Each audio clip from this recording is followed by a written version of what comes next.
Et c'est important aussi, pour ceux qui sont mariés ou bien pour ceux qui vont se marier, que vous avez la même vision de la vie. Dans le sens, nous, quand on était plus jeunes, à travers les dessins animés, à travers l'école, à travers les films et la société dans laquelle on est et notre culture, on a une grille de lecture qui est façonnée par toutes ces choses-là. Mais la vraie réalité, la vraie vision de la vie, elle est dans le Coran et la tradition prophétique. Et c'est Allah, c'est lui qui dit c'est quoi la réalité. Comme quoi, tu as été créé pour une vie de lutte, que la vie elle est changeante, qu'il n'y a rien qui est stable et que tu vas être éprouvé et par quoi tu vas être éprouvé, etc. Et donc si toi, ton conjoint, il partage la même vision que toi, tu vas avancer dans cette jungle, alhamdoulilah, apaisé, même s'il y aura des pièges, Allah t'a déjà prévenu. Et même ton mari, il ne va pas te dire non, viens, on va par là. Non, Rabbi dit que c'est pas bon. Rabbi dit que c'est un piège ça. Et il sera avec toi, et lui, si maintenant il n'a pas la même grille de lecture que toi, il est à côté de la plaque, il va dire non, viens, on y va. Et toi, tu vas être coincé, tu vas aller avec lui, et il sera soit un fruit empoisonné, un animal sauvage, ou bien un danger dans cette jungle. Alors que si vous avez la même vision, vous avancez vous deux. C'est beau le mariage. En globalité, c'est quoi? C'est que voilà, on va être éprouvé dans la vie, mais Allah il met à disposition une personne avec qui j'avance. Même si l'épreuve elle est là, j'ai un soutien. Comme le prophète Mohammed avec son épouse Khadija, c'est elle qui l'a trouvé. Quand il a eu la révélation, il avait peur. Et c'est elle qui l'a apaisé. Elle était très riche. Elle a assisté avec son argent, elle a tout fait pour lui. Et c'est ça, le mariage c'est ça. Il ne faut pas oublier la réalité de cette vie d'ici-bas. Parce qu'il ne faut pas mélanger les codes du paradis avec les codes de la vie d'ici-bas. C'est au paradis qu'il n'y a pas de méchakil, que ce rêve bleu, ce que vous voulez, le tapis, tu vas partout où tu veux. Mais ici, c'est autre chose. C'est des hauts et des bas, mais alhamdoulilah, on reste toujours soudés. Pourquoi? Parce qu'on s'aime pour Allah subhanahu wa ta'ala et on essaye de s'aider à rencontrer Allah subhanahu wa ta'ala dans de bonnes circonstances. Et c'est ça que je vous souhaite quand je vous ai dit pas donner votre cœur à n'importe qui, parce que votre cœur c'est la chose la plus importante. C'est la chose qu'Allah va évaluer le jour du jugement dernier. Allah va accepter que des cœurs saints. Si ton cœur a quelqu'un qui est à côté de la plaque, il va te le détruire. C'est le plus important ton cœur. Comme vous êtes mes sœurs, je vous veux le khair comme je le veux pour moi et comme je veux pour ma fille. Il faut faire attention quand vous allez vous marier. Il faut prendre ça comme un projet à long terme. Les gens quand ils vont dans la lune, quand ils vont dans l'espace et tout, ils préparent ces projets pendant des années. 5-6 ans pour prendre une fusée pour aller dans l'espace.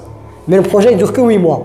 Mais le mariage, c'est toute ta vie. Si tu te maries, ce n'est pas pour quitter après 1 an ou 2 ans, non. C'est pour toute ta vie.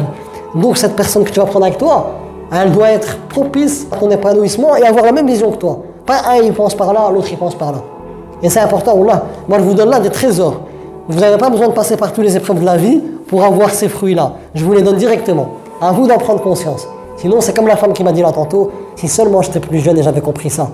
Je dis non, mais alhamdoulilah, ton état de conscience maintenant, parce qu'elle a souffert, ton état de conscience maintenant, il est meilleur que si tu l'aurais eu plus jeune. Parce que maintenant tu as souffert à cause de ces choses-là.